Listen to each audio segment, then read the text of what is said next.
دوستانو که چیرې تاسو غواړئ چې نورې په زړه پورې ویډیوګانې وګورئ نو زموږ چینل سره سبسکرایب کړئ او په څنګ کې د ګنټۍ نښان هم ووهئ تر څو زموږ له نوي په زړه پورې ویډیو څخه تاسو خبر شئ. افغانستان له هغې راهیسې چې طالبان پرې واکمن شوي د خلکو د ژوند په بیلابیلو برخو کې محدودیتونه حس کیږي او دا محدودیتونه اوس ورځ تر بلې پراخیږي.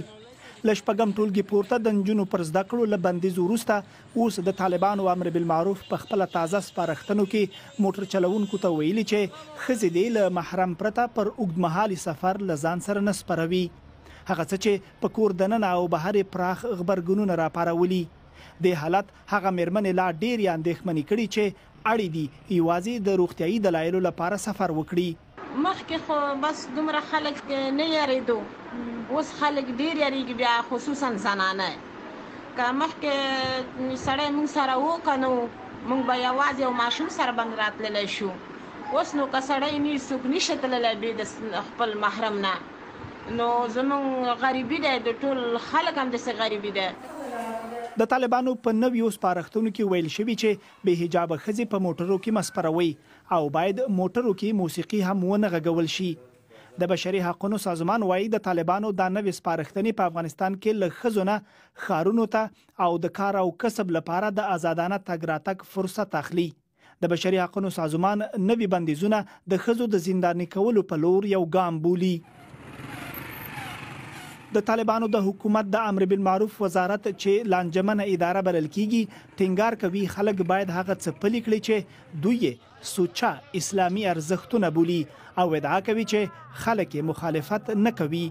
په شریعت کې موسیقي اوریدل ناروا دي، هم د قرآن له نظره هم د احادیث له نظره. مختلفو ځایونو کې په قرآن کې حکم د حجاب راغلی، نو د حجاب مسله ښځینه ورته ویلې چې زموږ ټولنه یو اسلامي ټولنه ده، په اسلامي ټولنه کې باید چې ښځینه حجاب وکړي، ځکه دا غربي ټولنه نه ده یا بل داسې غیر اسلامي ټولنه نه ده چې ښځې دې په هغه ډول ګرځي چې څه ډول د هغوی غوښتنې یا څه ډول وي، بلکې په هغه ډول باید چې وي چې د قرآن حکم ده او د حدیث حکم.